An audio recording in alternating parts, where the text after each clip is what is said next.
the halfway mark of the course. And my plan for today is to wrap up the discussion on validity and then also step back and think about what we've been up to um, so far and um, where the plan right now is to go after the break, and um, invite you um, to think about the journey so far and what you might have got out of it, or um, what your doubts are. Um, so on Tuesday, we had this discussion of validity, and we were just trying to, explicate the notion, right, and point out that you can have an invalid argument with true premises and a true conclusion. You can have a valid argument with a false premise. Really, the only thing that validity rules out is that if you have a valid argument and a true premise, then you have to, the conclusion has to be true. So whenever we're faced with an argument, a deductive argument, as the text says on the page that I have in front of you, excuse me, you have three options. Either you accept the conclusion, and in this context, you're accepting the conclusion because you think the argument is valid, or you think that, sorry, you accept the conclusion because you think the argument is valid and all the premises are true. That's one possibility. You might take the argument to be valid, but claim that one of the premises is false. And in that case, we actually can't say anything about the conclusion, right? Because validity just takes you from something that you know to be true to something else that you know to be true. So if you think the premise is false, you actually can't get anything about the conclusion. And then the third possibility is, well, that the argument is invalid. Right? You can deny that the argument is invalid. And really, it's this possibility that is the job of logic by itself to figure out. So logic in some ways is this, in some ways, very powerful tool, but in a way it's also a very weak tool, as we'll see. It's very powerful because when you do get logical validity as a relationship between premises and conclusion, that's a rock solid connection. It's weak in the sense that it can't really tell you anything about the world. So it has, in some ways, a limited kind of scope. And when faced with the business that we're now in, the business of evaluating arguments, the thing that logic can get you is allow you to see whether the argument is valid or not. And the simplest way of doing that, really just by the definition of validity, is you imagine a situation where the premises are true, and you see in that world, can you imagine a case where the conclusion is false? So if you think of some of the examples we had done, I think last time, right, the Alok is smiling, therefore Alok is happy. Imagine the case where he's smiling. Imagine that in that world, he actually wants something. He's very depressed, but he wants something out of you. Well, that's a world in which the premises are true and the conclusion is false. So you know that the argument is invalid. And this, the way the text frames this possibility is that of looking for counterexamples. Let's just go down there. We're going to skip this stuff on circularity. So as they say, look, any possible situation will do, no matter how fanciful. And let's have some people read out these examples, starting from this cow's case. And again, I knew Hemant would be the first one off the mark, but I'm going to hold off on Hemant and get other people in. Who's not spoken at all? Imtiaz and Gargi, Kartike. So one of you.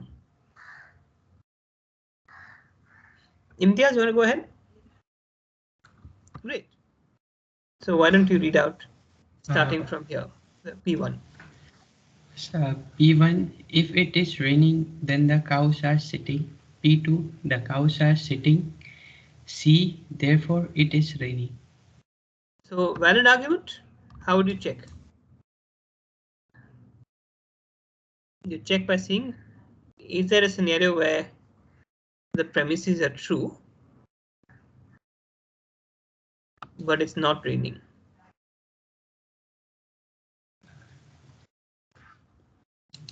Anyone?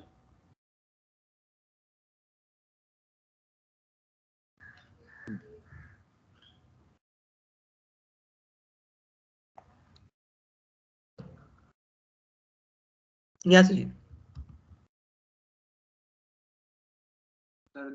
There may be a case when and it's not necessarily if the cows are sitting, then there is also raining. The premises says that if there is raining, then the cow sits. But if it does not imply that every time if cows are sitting, then there is raining. Right, the cows could be sitting for all sorts of reasons, right? As the text says, the cows could be tired or something. So what we've done is we've come up with a counterexample to the situation. We're imagining a situation where P1, P2 are true and C is false. And given that we found that situation, we know that the argument is invalid. Okay. What about this argument? Imtiaz, why don't you continue reading? P1, either Delhi is in China or this map has errors. P2, this map has errors. C, therefore Delhi is not in China. Okay. Valid, invalid?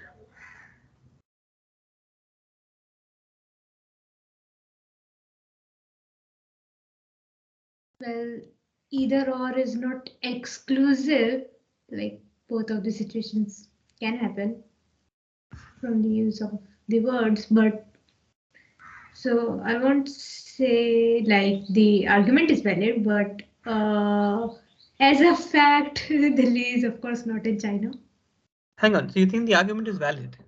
No, it's not valid. It's invalid, right? Yeah, invalid. It's invalid because, as you said, these are not exclusive possibilities, though it's framed as exclusive, that there are only two possible states of the world. The map has errors or Delhi is in China. But in fact, they're not the only two possible states. Right? It's possible for the map to have errors and for Delhi not to be in China. Sorry, and Delhi to be in China. To be in China.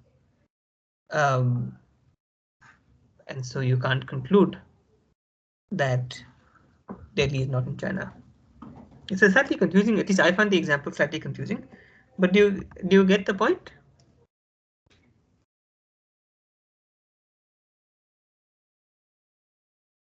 We can imagine a situation where Delhi actually is in China, and the map has errors, some other errors. Maybe the map shows that Egypt is in the southern tip of Africa. So it could be a fact. Suppose it's a situation when the fact is that Delhi is in China, but the map has a mistake about something else. Yeah, Sujit. Yes, sir. It's not clarified which type of error the map has. That's why I'm giving you an example. Suppose the error is that the map is showing Egypt as on the southern. Like, okay, so a couple of people. So Rajiv and then Hemant. but like they are defining a new imaginary map. So like they are kind of defining the only possible error here. So I think the argument would be valid, no? Because this map is imaginary, not what we have been dealing with. It's true in the sense that uh, we are not told what the map is about. But I don't think it's imaginary, right? The map is supposed to they're talking about um, Like, sir, yeah. Go ahead. like you are saying that Egypt is in south and that thing. Maybe in that imaginary map, that is not an error. Instead, that is a valid thing. Like, So good, that's possible. But remember, what is the exercise that we're involved in? We're looking for a situation where we can imagine that P1 and P2 are true, and we think that um, uh, C is false. So we are imagining, we the people who are evaluating the argument, we have to imagine a situation where the map has errors. And that's why I just gave you an example. It could be something else. That is, you're right. We are imagining that scenario. but like how we define error in this map? It's a question like. So we can make it up, right? We have to. We're not given any more information beyond what the argument says. What we're trying to make up. Sir, I mean, I have a feeling that, yeah, go ahead. Sir, can you explain once again, because I didn't get it. I didn't understand clearly. Okay. So if we think that this argument is, we're testing whether the argument is valid. It's a kind of odd argument. One wouldn't normally make an argument like this. We have to imagine a situation where the premises are true and the conclusion is false. So and remember, the case of the question of validity is not a question about the truth or false. It's not a question about truth or falsity. That's an important take-home point. Validity is not a question of truth or falsity of, let's say, logical reasoning.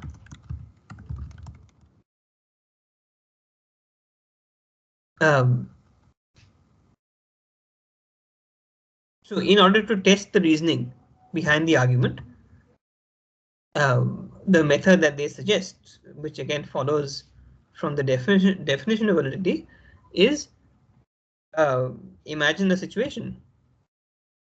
Imagine a situation where it is in fact true that Delhi is in China, and it is also in fact true that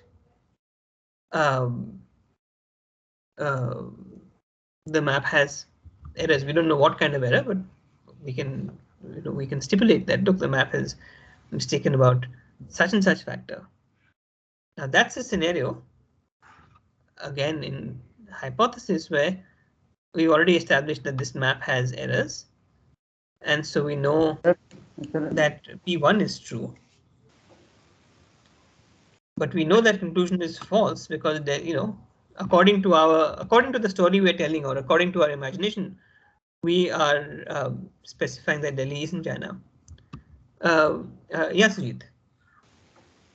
Sir, we can also try to understand this by a more realistic example when we are checking the map of India, and Delhi is actually in India, but we are checking the map of some 1930 or 1940. So Okay. someone will say the map has errors, but we can say that Delhi is in India. Okay. I wonder. Yeah, go ahead. I think, sir, we also can say that like there is a city like called Melbourne, Florida. Yeah, so we generally we can't say that Melbourne is only in Australia or Florida is only in US. There is a city called, so maybe in other country or anywhere a place is called like Delhi. And so it There makes is me actually a Delhi in the US actually. yeah, There's a Delhi, Georgia. But again, I think we're getting a bit distracted, and maybe it's an artifact of the argument. The question we have to ask ourselves is: does this conclusion follow from these premises? And um, one way of um, uh, seeing this, suppose I've not assigned this part, but I'm going to show you something that's really a deep fact about logic. Let me point this out. Wait, I got for some reason not able to copy paste. So compare P1, P2, and C with the following argument. P1 prime is either I am in school or the textbook has errors. P2 prime is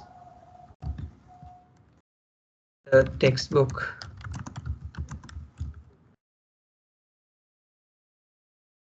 and C is therefore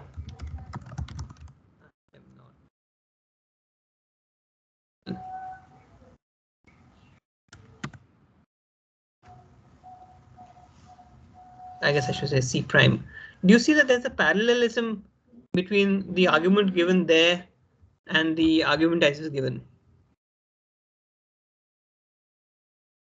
They have what's called sometimes the same logical form.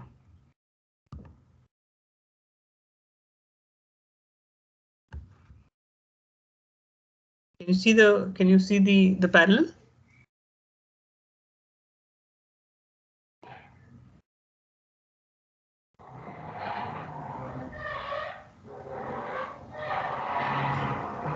No? What I've done here is I've replaced the term map with the term textbook, and I've replaced this in relationship. Here it was the relationship between Delhi and China, and here the relationship is between myself and school. Now, if an argument is valid, then sometimes we say it's valid in virtue of just the form of the um, uh, uh, just the by just the structure of the reasoning, not because of any fact in the world. Okay, so here's what we're going to do. I think we need to reverse out of a kind of hole that we've dug ourselves into. So I'm going to, for maybe 5 minutes, talk about this topic I hadn't planned to talk about, but it's in the in your textbook in section 3.6. Maybe I'll just bring it up, or 3.5 on logical form.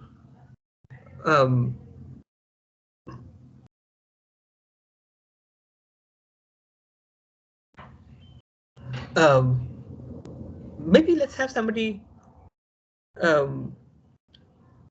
read this.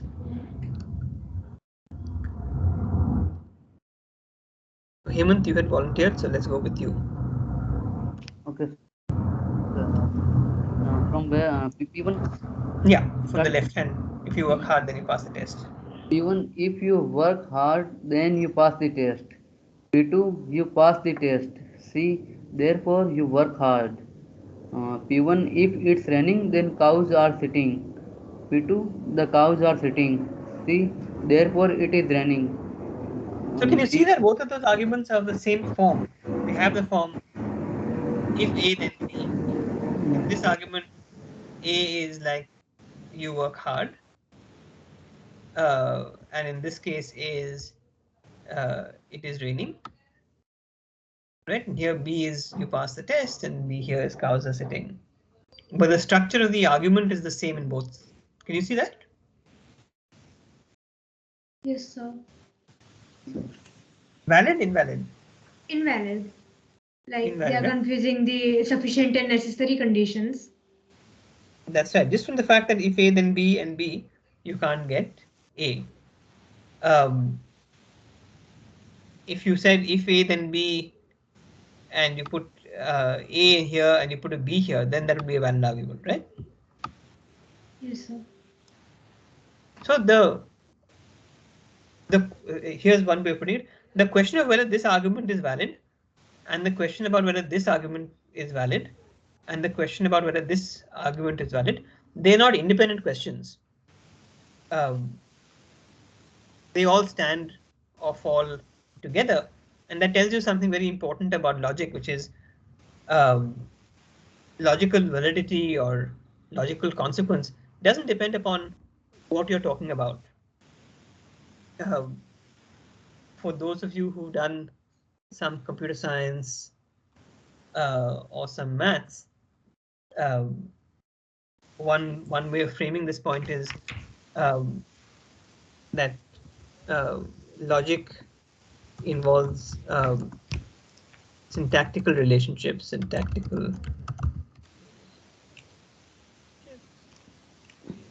not semantic ones. If that doesn't make sense, it's okay. It's not essential to analyzing the phenomenon, but it's the thing that this tells you to take home is that the answer to the question of whether this argument is valid doesn't depend upon any facts, any actual facts about whether you work hard, whether you pass the test, etc., etc. It just depends upon the validity of this schema, and you can check the validity of the schema by plugging in any A's and B's. Let's see the next argument from here.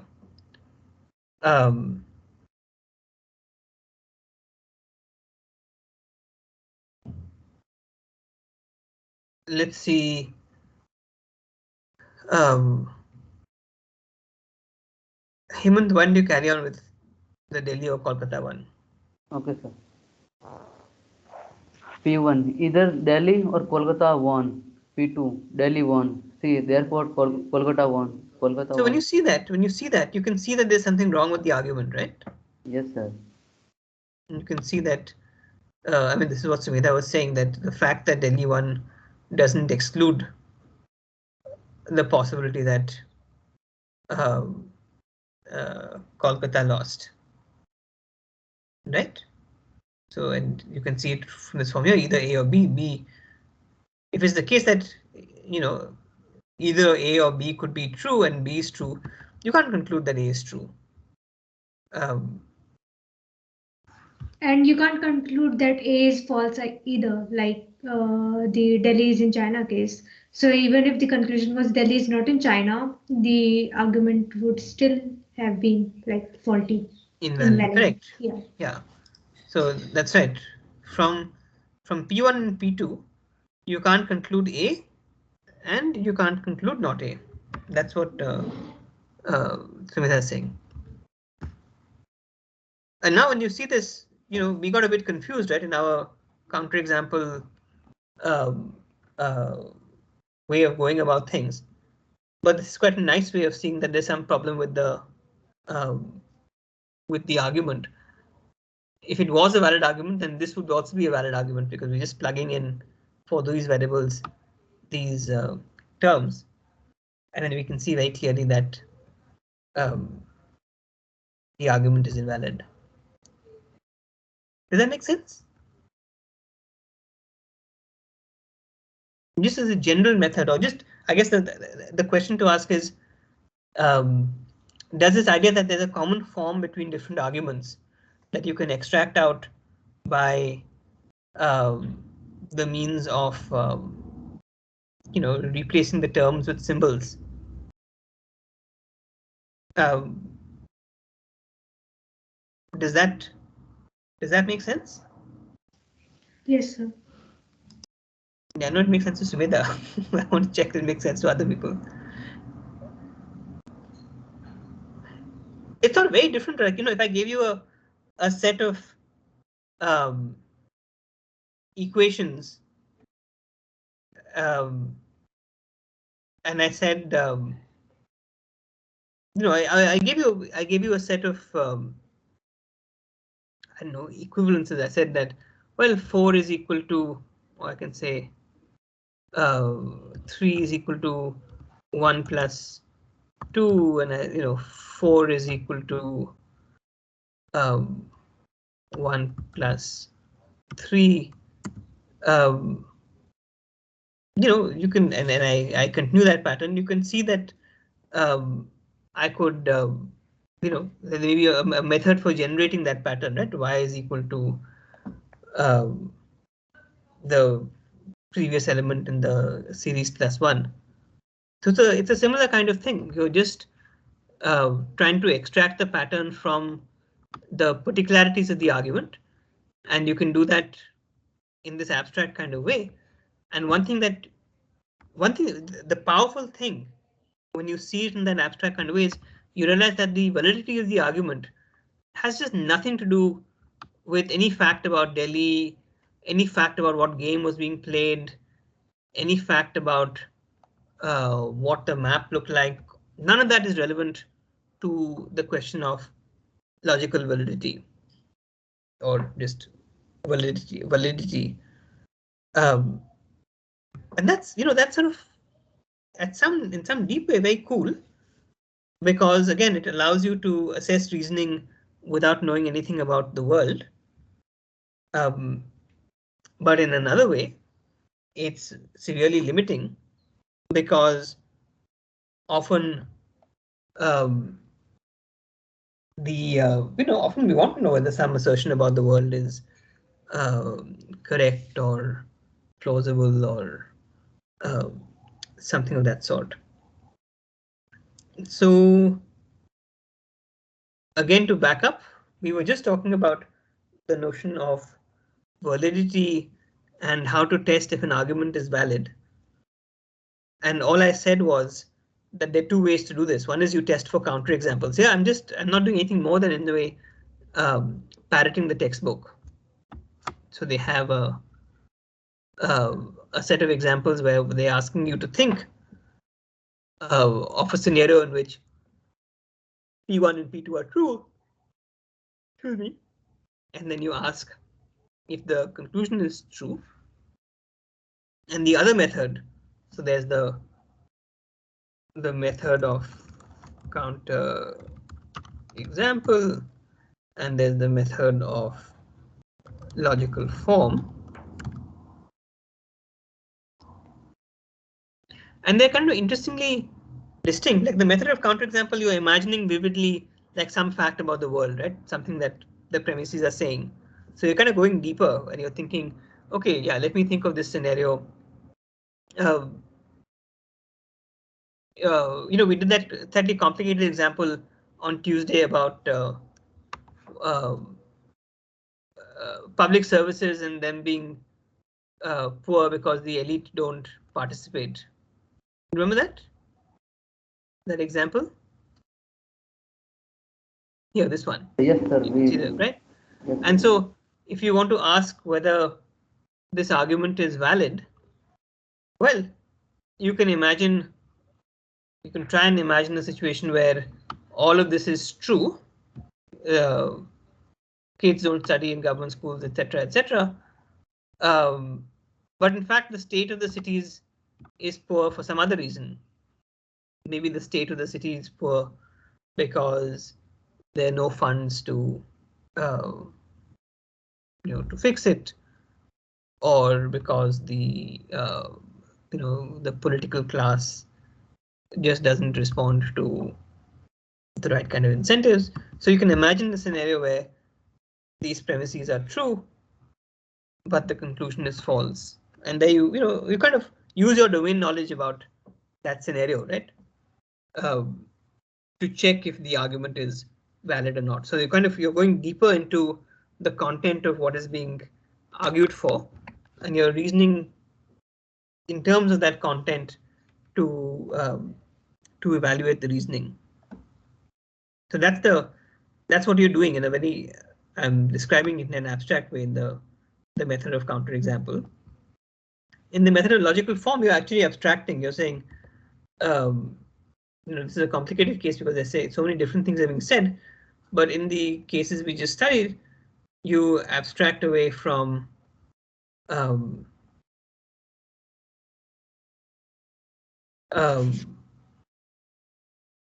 the specificities of who's a professor of literature, and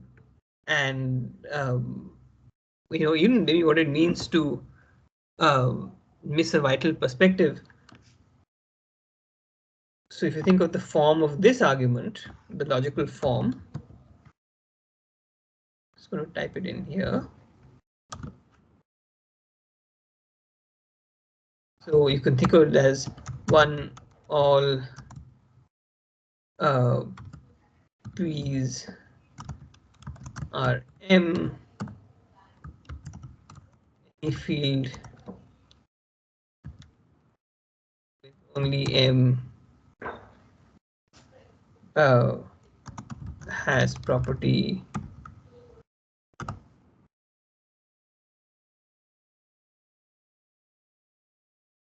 and then therefore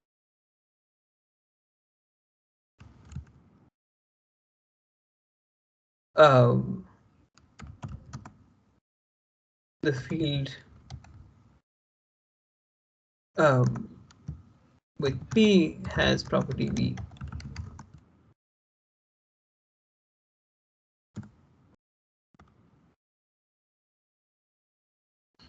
I should actually cross out one, should actually be all P's in the field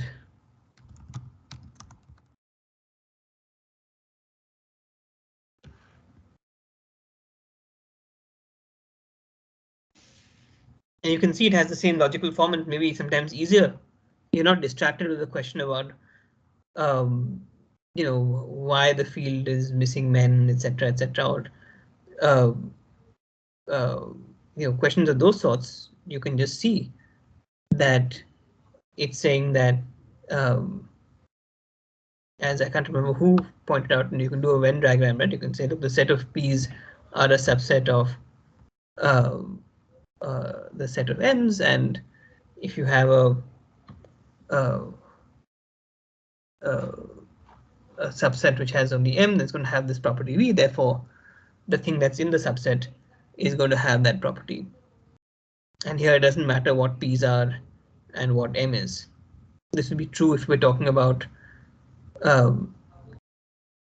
really the field need not be an academic field. It could just be a field. It could be a field where you plant crops. Could be anything at all.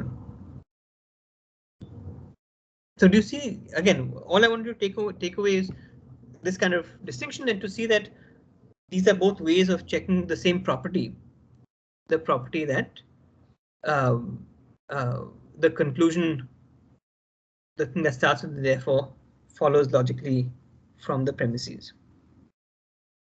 So let's just pause there and step back and go back to this point about the three things you can do when faced with an argument. You can accept the conclusion. You can deny that the argument is valid. We've been exploring different ways of denying that the argument is valid.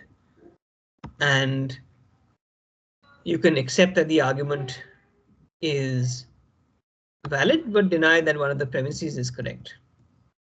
So remember, that's true for this argument, right? We thought that this is a valid argument, but this first premise is false. It's not true that all professors are men, because there are many, many women who are professors of literature.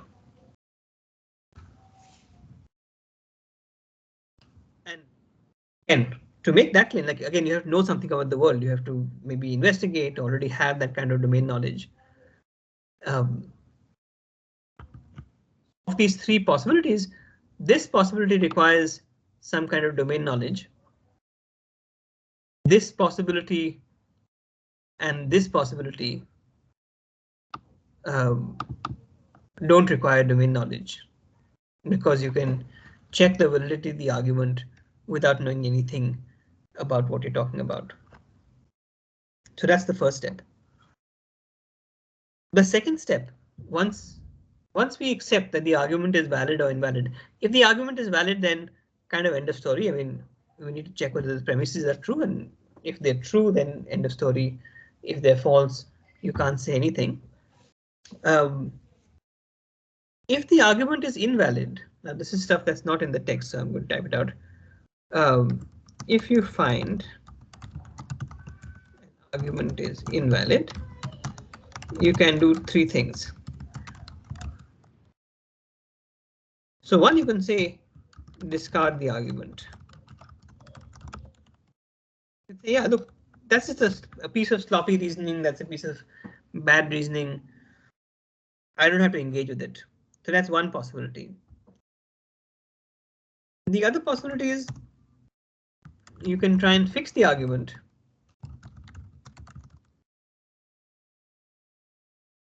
by inserting missing premises.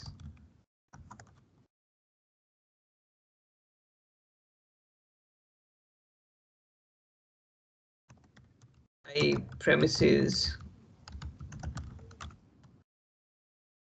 and add it to the argument.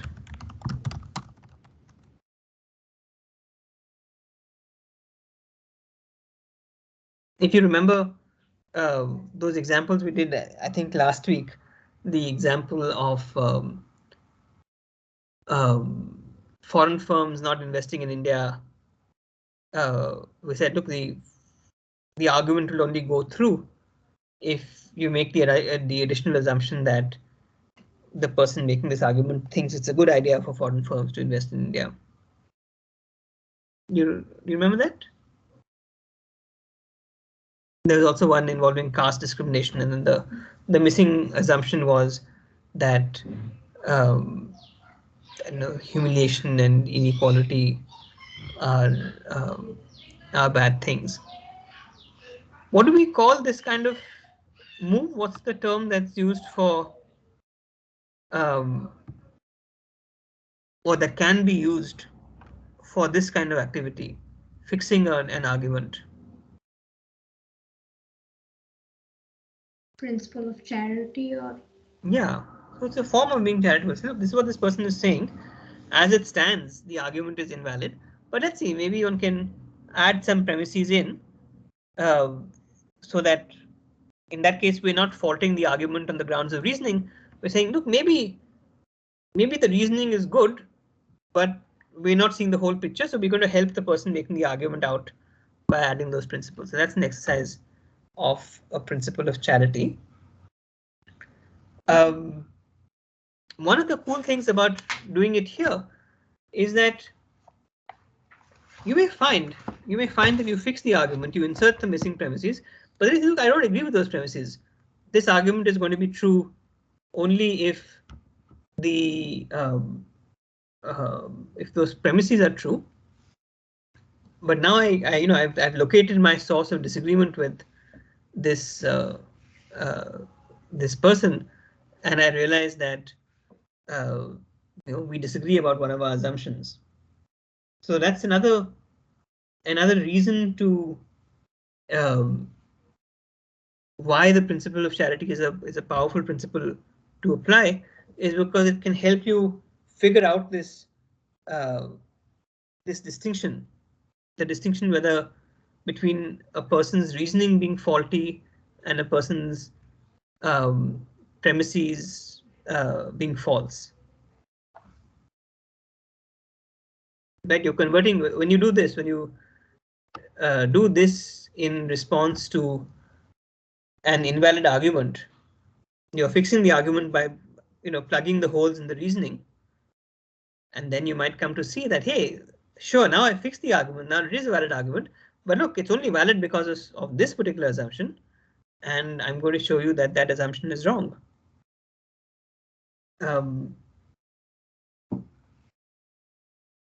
It's hard for me off the top of my head to think of a version of this of this argument.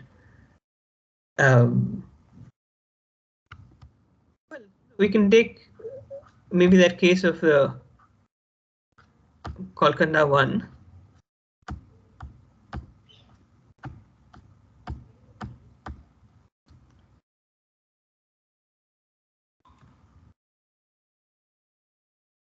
Is there a way of getting this into a valid argument? Actually, not really. This is a bad example.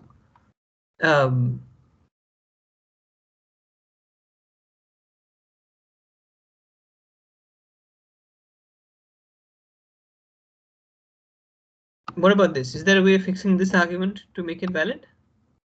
What is the missing premise?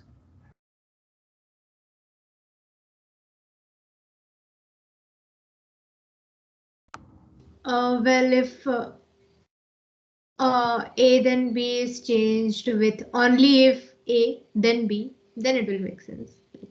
If it's replaced with only if. Only if, yeah. So you can just replace the premise. That's one way to do it. I guess if you added the premise if B then A,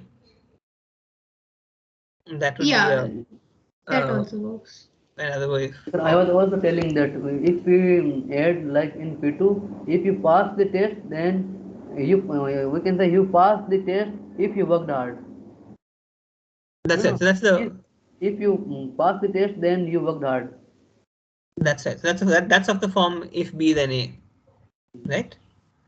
And somebody might say, hey, that's not true. It's it's not true that if you pass the test, you worked hard, because you could have cheated, for instance. And then you're disagreeing with this person on the basis of an assumption that they are making, not on the basis that they're getting their reasoning, that the reasoning is false. And so this is one form. Okay, Rajiv, go ahead. If only A, then B, and if A then B, and if B then A, these are two different logic, right? So like how these are same. Oh, something like in this case, if you're faced with this argument, the only way to there's more than one way to make this a valid argument.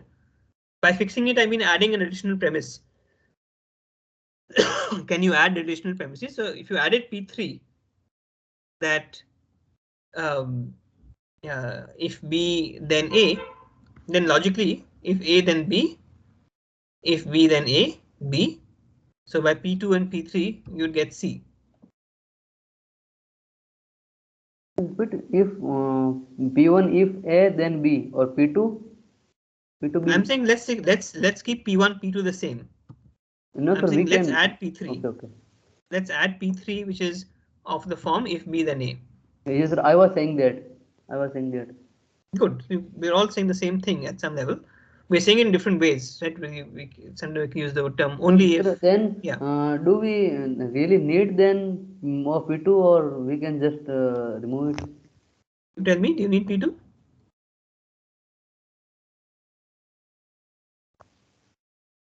If you worked hard, then you pass the test. If you pass the test, then you worked hard and you pass the test. Yeah, of course, we need, I think.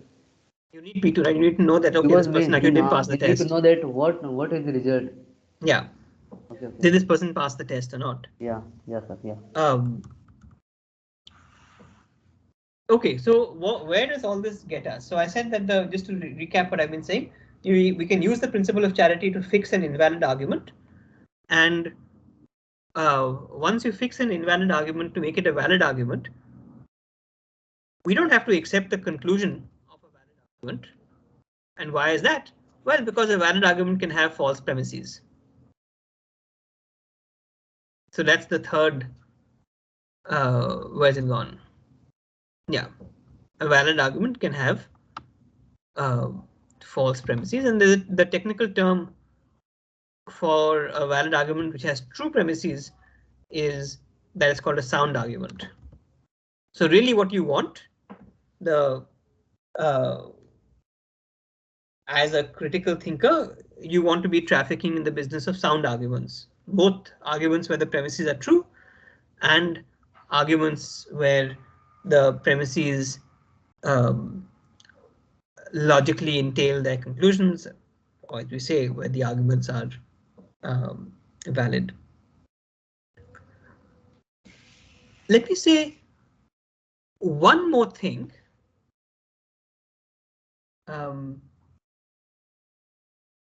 Actually, maybe this is a good time to pause. Let's take a 5-minute break, and then when I come back, I want to do two things. One is I want to talk about this material about deductive versus inductive arguments, and second, I want to um, give a little bit of a recap of what we've been up to until now. So it's by my clock 1751. So let's come back at 1756.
Okay, so well, I guess I have no now time started. So before I go on, let me just ask in the chat or on online, any questions about anything I've said so far?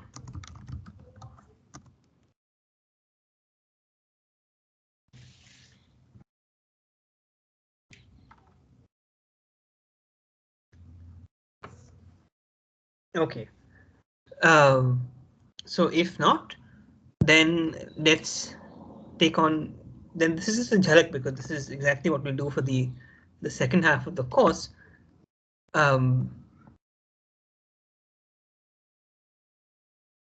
Let's have somebody. Well, actually, before we do this thing, so I said that there are three possibilities. Once you find an argument is invalid, you can discard it as a bad argument. You can fix the argument to make it valid and then evaluate its premises. And the third thing you can do is say it's an invalid argument, but nevertheless the premises do provide some reason to um, believe in the conclusion. So there is a justificatory relationship, but it's not so tight that it it gets you to the standard of validity. And one class of arguments of this kind are what are called inductive arguments. We can just take some examples here.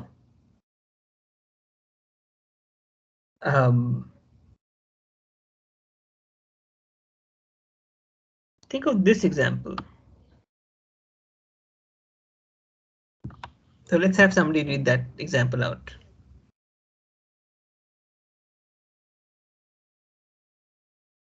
Gargi is not read so far in class. Am I audible, sir? Yeah. Example, someone stole my cake and only you and Rani were in the house, and Rani doesn't like cake, so it was you. Okay, so let me ask this, and not just you, Gargi, anyone. A valid argument?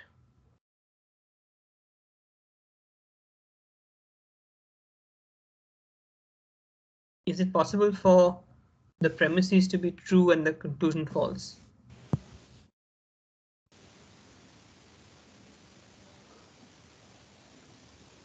It is like someone entered the house and stole the cake and ran away.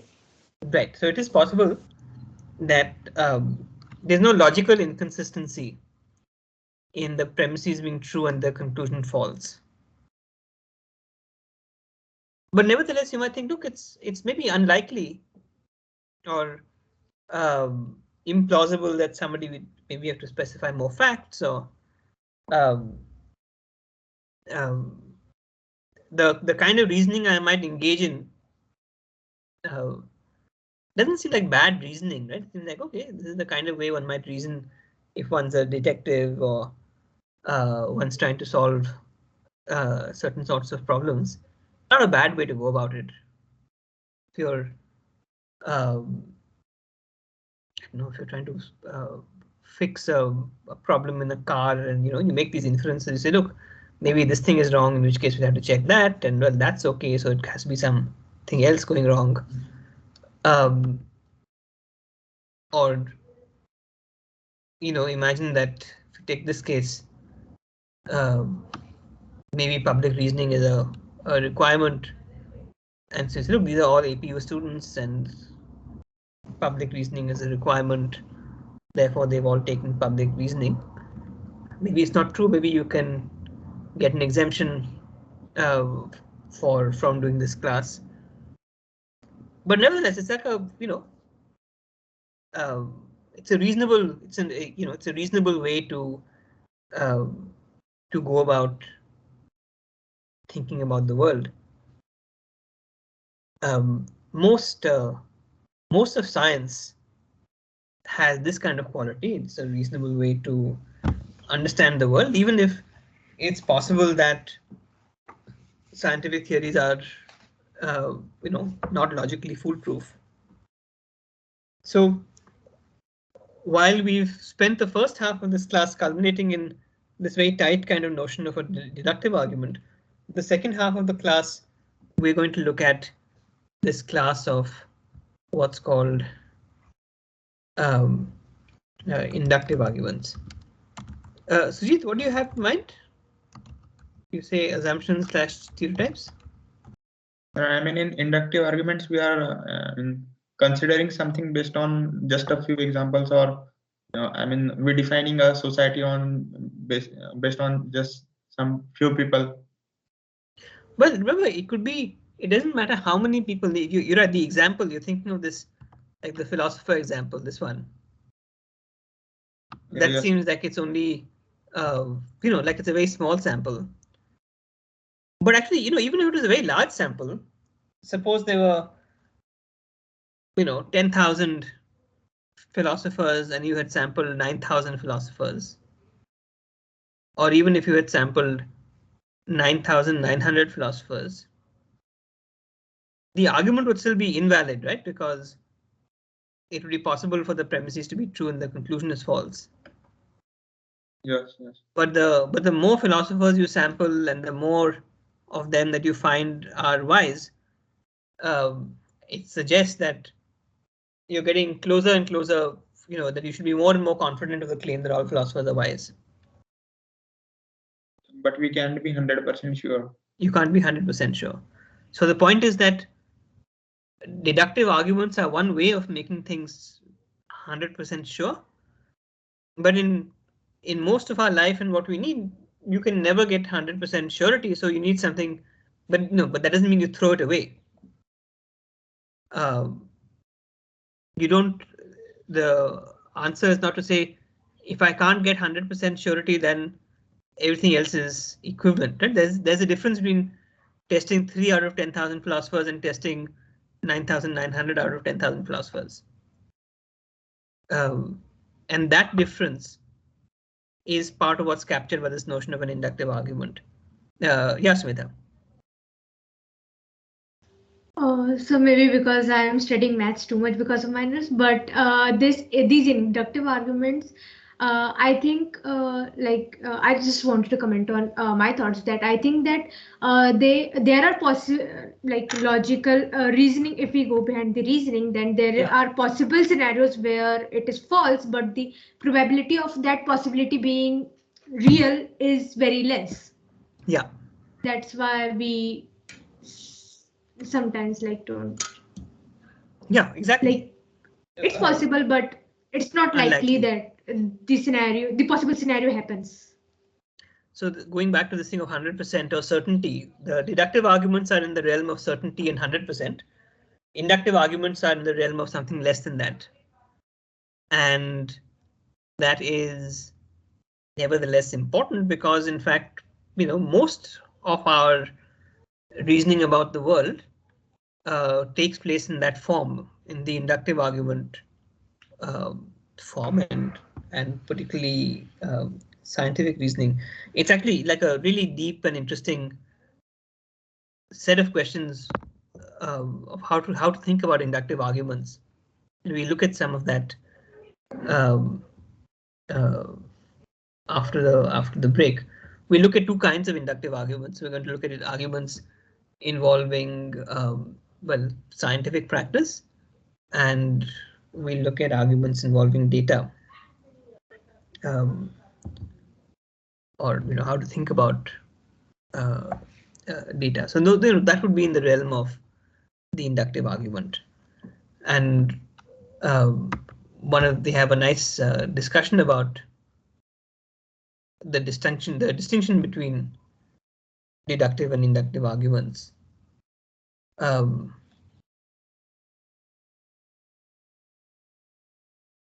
fact, Gargi, why don't you carry on reading this in one sense? In one sense, deductive arguments are clearly better than inductive arguments. If the premises are true, the conclusion has to be true. They don't leak any truth. Inductive arguments don't give you guaranteed conclusions, even if the premises are true. So should I continue reading? Yeah. But in another way, inductive arguments are better. Deductive arguments don't take a risk, and that's why they are so safe. But there is a cost not to taking risks. The conclusion must be true if the premises are, because the conclusion just restates something that is already stated in the premises, usually implicitly. So, deductive arguments don't extend our knowledge, they are called non-ampliative. Not Ampliative. ampliative. Yeah. Not ampliative. Example, Asim is wise is already mentioned in the premises. Asim is a philosopher and all philosophers are wise. So, the argument doesn't really extend our knowledge. In inductive arguments, the conclusion goes beyond the premises. Inductive arguments extend our knowledge beyond the premises. They are called ampliative because they amplify our knowledge. But because they do this, they stick their neck out and take a risk. And that's why it is possible that premises are true and conclusion false. Example, all philosophers are wise mentions people are not in the premises. Asim is a philosopher and wise. Radhika is a philosopher and wise. It extends our knowledge to philosophers other than Asim and Radhika. So does that notion make sense? The notion of an argument taking a risk and an argument not taking a risk, and that you only get 100% by taking risks.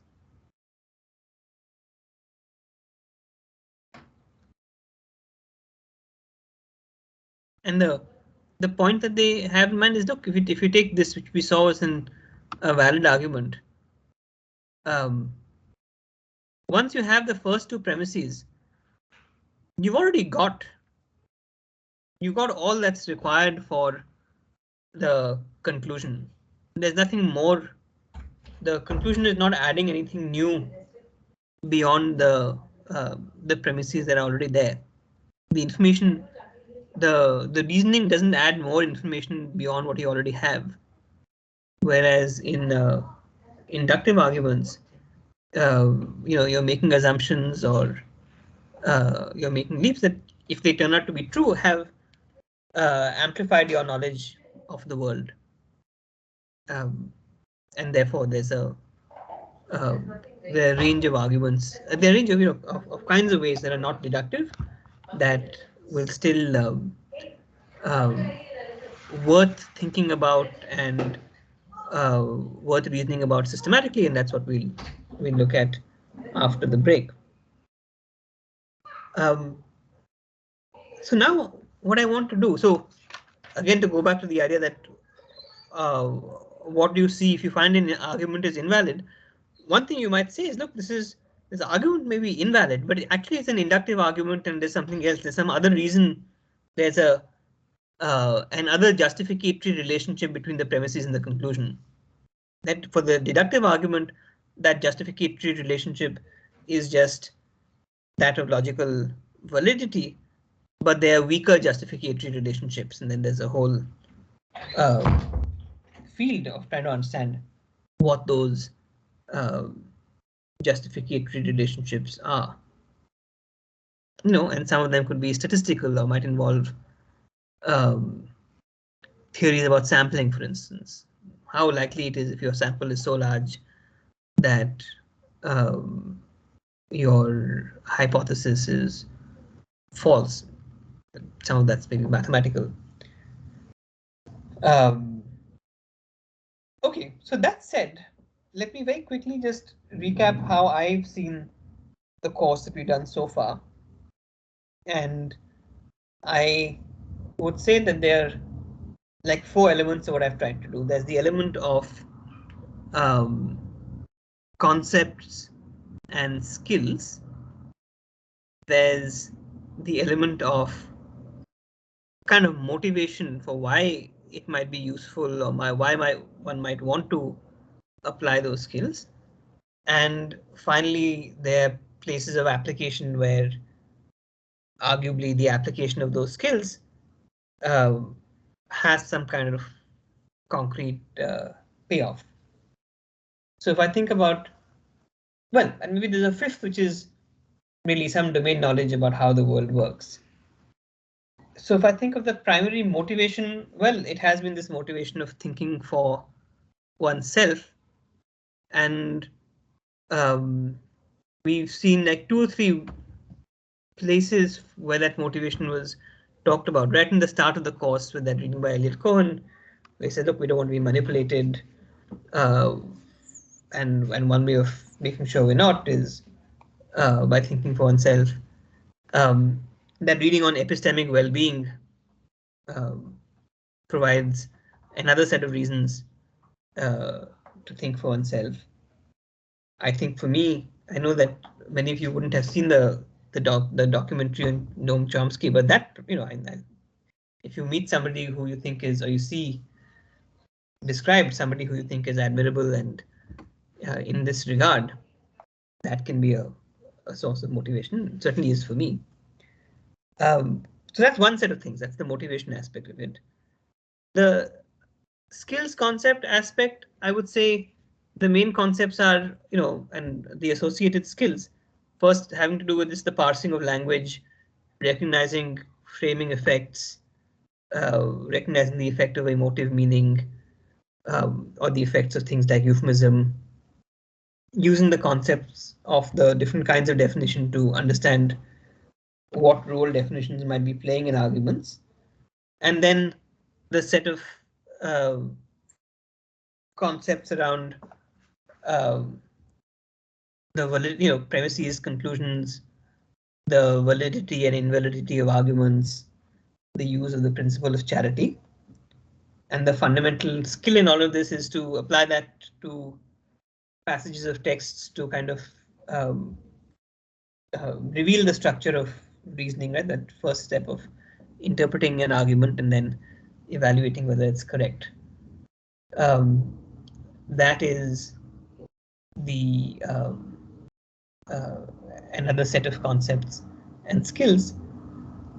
The third thing I said was a little bit about domain knowledge. And I suppose the two kinds of domain knowledge we've kind of come across. Well,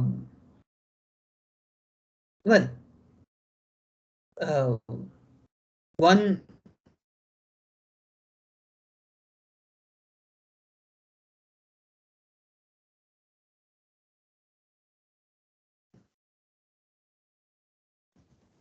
there's a piece of the Nazi poster propaganda, right? That our minds work in certain kinds of systematic sorts of ways, and it's also characterized by that thinking fast versus thinking slow. And knowing a little bit about how our minds work, which is a piece of domain knowledge, might help one be a critical thinker. And the other piece of domain knowledge, the other two pieces of domain knowledge were, this material on Nazi propaganda and the Holocaust on the one hand, and the material from Joyce's talk on advertising on the other. And if I put all these things together, one way of, I guess, giving you motivation, though I didn't make as much of it as I have in the past, is okay. Look, in context like your Nazi Germany example, or really in our context in terms of advertising, or even in our political context, which in many respects are, I think, quite polarized and scary. Having this set of concepts and tools and having the motivation to be a critical thinker might actually have a huge payoff in some respects. It might not make you the person who resists Nazi rule, but it may make you the person who sort of says, look, this is bullshit. I can't resist it because they're too strong, or I have, I'm going to be coerced into doing this. But it is, I'm not going to sign on to their ideology. And at least for some people, including myself, and I imagine if you look, that's not nothing. If you think of after the Second World War, you think of the number of people who, like, which camp would you have rather belonged to? The camp of people who signed on to the Nazi worldview and then kind of repented it, or the people who maybe again were still members of the Nazi party or whatever. Maybe they never resisted, but they could tell that from the start that what they were doing was unjust. So yeah, so I guess that's just the recap of what we've been up to. Any thoughts, comments on things that have struck you on this material so far? Just right from the start.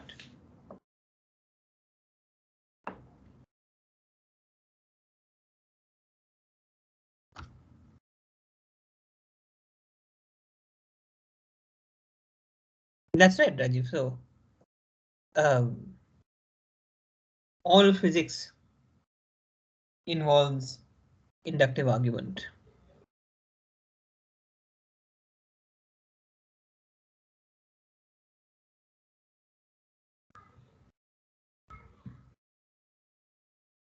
All of science, really all of science involves inductive argument.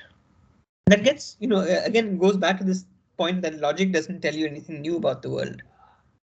All that logic tells you is, relationships between, all that can do is evaluate chains of reasoning. But reasoning by itself is not going to tell you about the world. For example, where was it? Hemant was talking about it. If you study, you will do well, or you'll have worked hard. If you think of this example, and Hemant said, "Hey, do we even need P2? You pass the test." I said, "Yes, right. P2 is going to be the statement that tells you what the world is like, be true or false. But logic itself is not going to tell you whether or not you pass the test. That's just a fact about the world."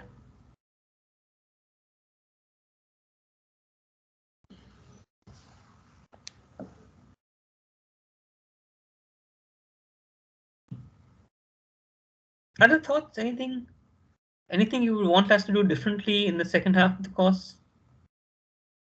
I think that there is a case like we can say that if you work hard, then you pass the test. Or like B2, if I consider that if you pass the test, then you worked hard, and our conclusion is that you worked hard. So can we not say that because our conclusion is we worked hard, so it means it indirectly means that we pass the test. I mean, put it down in premise conclusion form, and then we can evaluate. It's hard to do it on the fly. Okay, But in general, if you have a lot of if-then statements, they have to be discharged in some ways. Otherwise, they may or may not apply.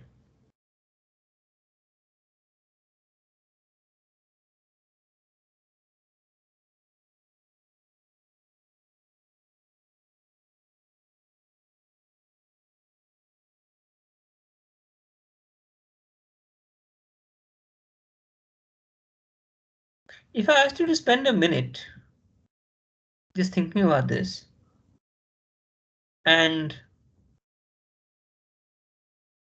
then come back and say, like, what is the one takeaway? Suppose class just ended tomorrow, and we only had these 6 weeks of lecture. Like, what would be the one thing that would have struck you? One concept or fact or motivation?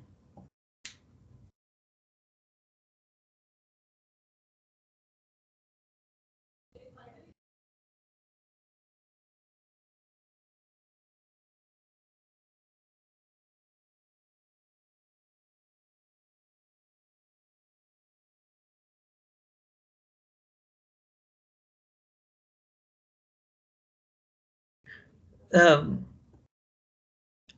Sujit, this is a complicated thing, but actually proofs, and it's confusing, proofs by induction in maths are still actually deductive arguments. And you can always convert one of those. I mean, I can explain that more. But with the domain of maths, it's all in the domain of actually of deductive arguments. So Sujit, for you, the first few questions were it was the first few topics on language and emotive meaning, that kind of thing. That's what you got out of the course. Yes, sir, even in propaganda they use the kind of language they use transmits the propaganda things. And for Sumedha, reading the manipulation between the lines, you mean that Shujoy type stuff? Or? The emotive and even from that and the advertisement too, and like actually looking through what the aim of a passage is, like evaluating the reasoning, like for example that one passage regarding vegetarians, like one of the first passages we went through. In first cut it seemed like a valid argument, but it wasn't. Like, okay. So looking reading carefully and between the lines. And Rajiv, what did you have in mind?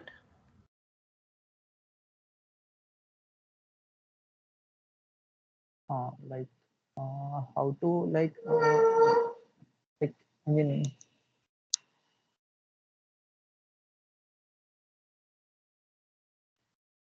sorry sir, like say, for example, how to put like my thinking or like whatever my idea is in front of people in the most like simple way, like how they can understand them and how to understand them very like in their own way, how they wanna say things like that. Okay. Yeah, so that's another thing I didn't say, but yeah, the critical thinking framework, it's important to just apply to one's own self also. And one way to do that is to think about how to put one's own arguments in the clearest possible way.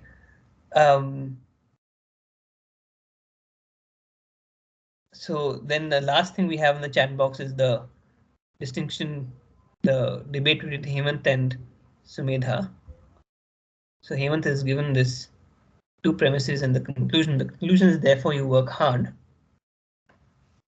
And those are the two premises. So Hemant, why do you think the conclusion, why do you think this is a valid argument?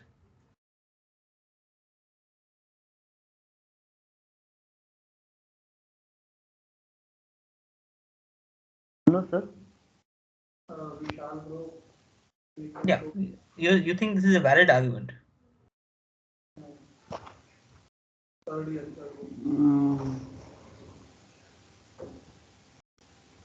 Sir, basically, I was just making this, I was just adding a premises and then thinking that it may be a valid argument.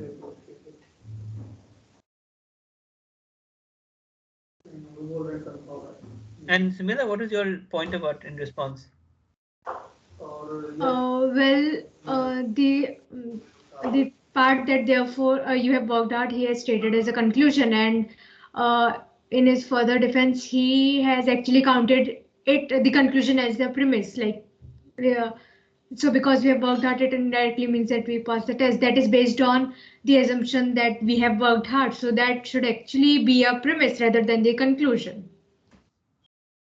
I just Well, I thought the point that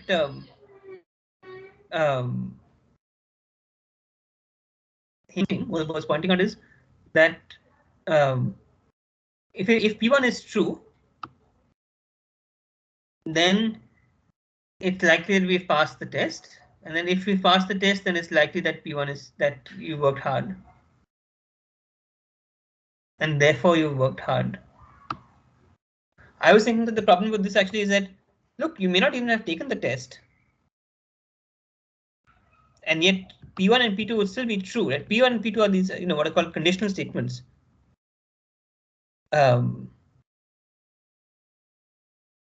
If you go to if you go to IIT Bombay, then you will get a job as a coder. I mean, that could be true, but if you don't go to IIT Bombay, then it's not relevant to you. So in order to get something out here, where you have worked hard, you've got a job as a coder or not, or you'd have to have in a premise something about the world that's not stated in some kind of conditional form. Does that make sense?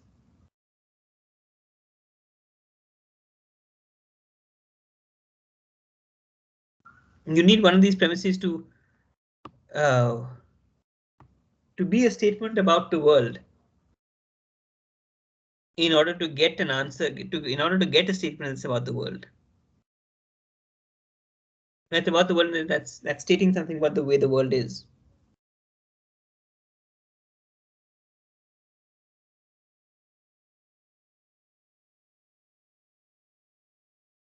This is kind of making predictions.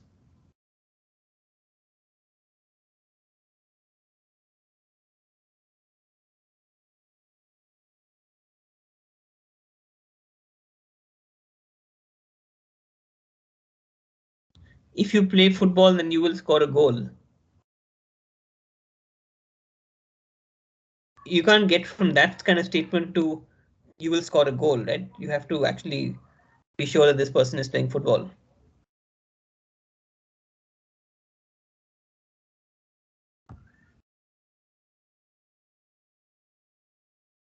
Okay, that is Mukul's. Sir, I think in first argument, I think the conclusion is false. Can you In this argument, the conclusion is false. Look, we just don't know. The premises haven't supplied us with any reason for believing that conclusion. That's the problem. say? Yes, sir. Yes, sir. I That's just the assume. I just assumed that conclusion is true. Then I thought that if this is true, that he has worked hard, so he passed the test. okay. So think about that. I think there's some unclarity there. Okay, guys. Well, it's been a fun 6 weeks, for me at least. All the best with your minors, and you'll get your assignment very soon. And you should send me an email or just let me know if there's stuff that you want to, again, in terms of pace or in terms of material that you want to do differently. Then there's lots of room right now for course correction. Yep. Okay, so I'll see some of you tomorrow in tutorial, and the rest I'll see.